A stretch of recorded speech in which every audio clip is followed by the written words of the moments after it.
in the future, we are going to use quantum computers. Quantum computers, raise your hand please. Quantum computers are different in the sense invention. After quantum computers, you should know what is quantum entanglement, cosmic consciousness space system, planetary electromagnetic wave system.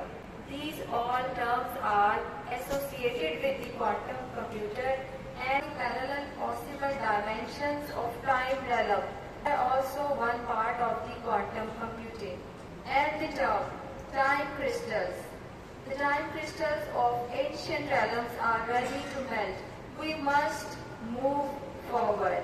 उसमें parallel dimension में scientifically communication कैसे possible है या planetary system में communication कैसे possible है।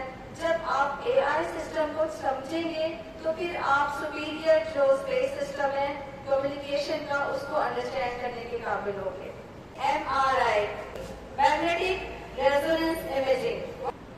The body is placed in a strong magnetic field and its information is scanned on a two-dimensional screen. Electromagnetic system या wave system को समझे बगैर कम्युनिकेशन को समझना पॉसिबल ही नहीं है। The internet spread globally through the development of physical and wireless infrastructures like fiber optics, cables and satellites and wireless technology. कि आप लेटेस्ट टेक्नोलॉजी को समझें ताकि आप बाकी इंटरनेशनल रैलम के साथ मूव कर सकें। वायरलेस टेक्नोलॉजी काम कैसे करती है और इसकी लिमिटेशंस क्या हैं और इसकी एक्सपेंशंस क्या हैं। Satellite communication.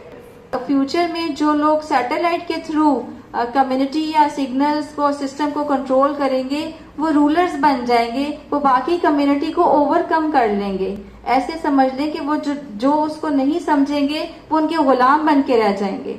तो किसी भी चीज को कम्पीट करने के लिए उससे भागना नहीं होता बल्कि उसकी बेसिक टूल्स को समझ के उससे सुपीरियर लेवल पे जाना होता है। इसलिए बच्चों आपके लिए बहुत ज्यादा जरूरी है कि आप ये देखें और ये समझें।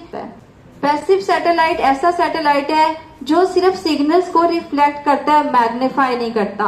और इसकी मिसाल समझने के लिए आप यूं समझें कि अगर आप एक हाइड्रोजन बैलून लें और उसको कोटेड कर दें मरकरी से तो वो शाइनी हो जाएगी उसकी स्फीयर। अब उस पे जो सिग्नल्स जाएंगे वो उससे रिफ्लेक्ट बैक होके वापस आएंगे।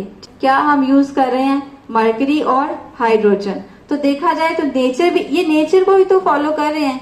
नेचर में क्या है? अर्थ के गिर्द क्या है? Helium and hydrogen. हीलियम और हाइड्रोजन और प्रिज्म सिस्टम है। शायद मैंने आपसे जिक्र किया था आयते नूर में उस प्रिज्म सिस्टम का जिक्र किया गया है कि उस प्रिज्म सिस्टम से रोशनी रिफ्लेक्ट होके जब अर्थ तक आती है तो वो डिफरेंट एंगल्स और डिफरेंट कलर्स और डिफरेंट फ्रीक्वेंसीज में डिस्पर्स हो जाती है।